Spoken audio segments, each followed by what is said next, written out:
with thousands of satisfied customers. Very good product, very, very good reviews from everybody. Prices start at just $19.99, and special financing is available with surprisingly affordable monthly payments. Call now to schedule your free in-home assessment, and you'll receive a 7-year extended warranty absolutely free. That's a $695 value. Call or go online today. Power your life with Generac. This is epic! You're watching America's most trusted TV news network. We've got a severe weather threat. We are live on the ground. Right now, it's coming down. The Weather Channel.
Well, breaking tonight, we've learned a 5th person has died in the California wildfires raging in the state right now. Los Angeles Park Ranger Captain Albert Torres was hospitalized late last week while fighting the Saddle Ridge fire in Los Angeles.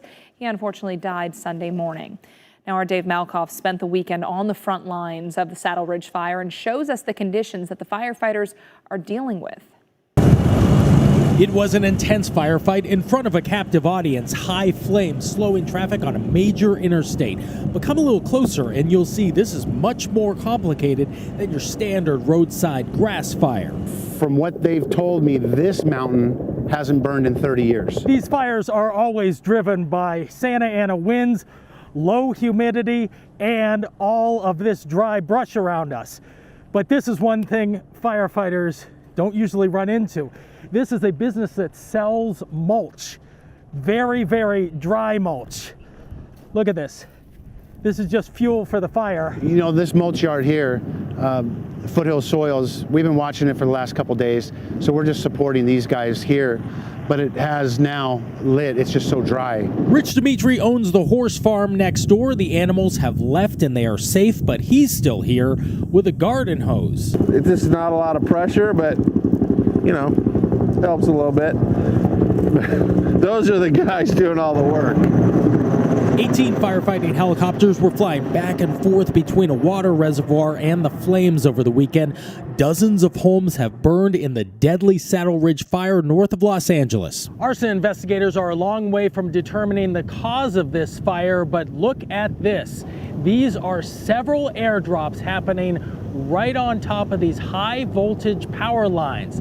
Each drop 2,500 gallons of water. We are aware of a story out there in the media of a witness seeing fire fall from a transmission tower. Our arson investigators have interviewed, we believe, that witness. They're at the point of origin and they're doing their business of evidence collection, talking to witnesses. Another challenge is the terrain. It is high and dry. Look on the ground. This fine silt turns into powder. These men and women from U.S. Forest Service are busy with hoses, trying to stop the burn long before it gets to where people live and work. If we didn't have these guys today, the whole farm would have been lost, for sure. Great job from everybody.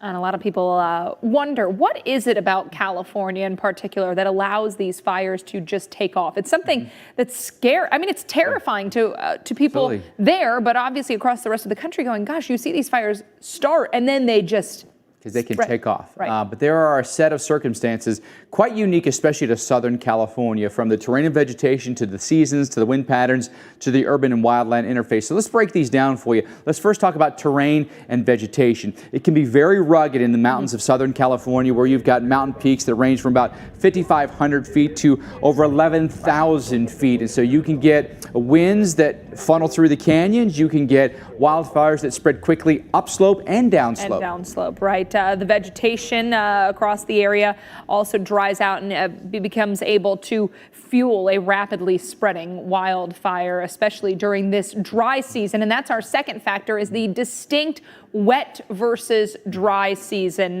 Some of the winter months would be when the state really sees the bulk of its rain the rest of the year. And really right now we're at the peak of the dry season, where a lot of that vegetation's dried out. We just have not seen much. Generally, it's October through April we pick up most of our rain, and then May through, well, parts of October even, is where we don't see hardly anything at all. We pick up 90% of our rain during the rainy season. So right now, at the end of the dry season, where everything is the driest and most likely to become combustible. And then you mentioned the wind patterns, the Santa Anas, the fact that we do have the terrain that allows those winds to funnel. But the Santa Ana, the offshore winds across the state of California, you get these winds moving from a high terrain to a lower elevation. As it does, the air warms, the air dries, and these winds go very quickly. So you've got gusty winds that are warming and drying winds. Listen to that on the video.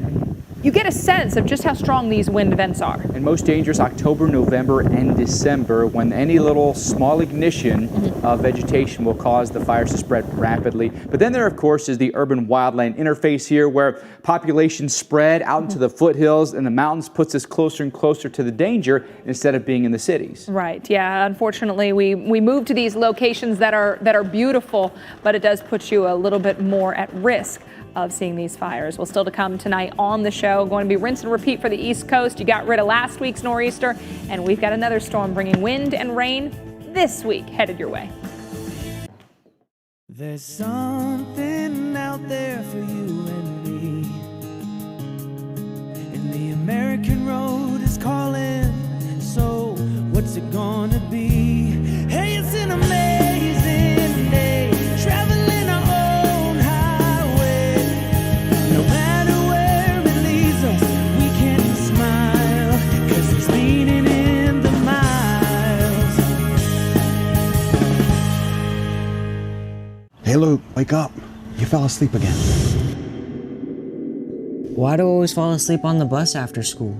Why am I so tired? That's what we always wondered. But then he was diagnosed with narcolepsy, so he was more than tired. Narcolepsy can affect anyone, children and adults. We waited too long to take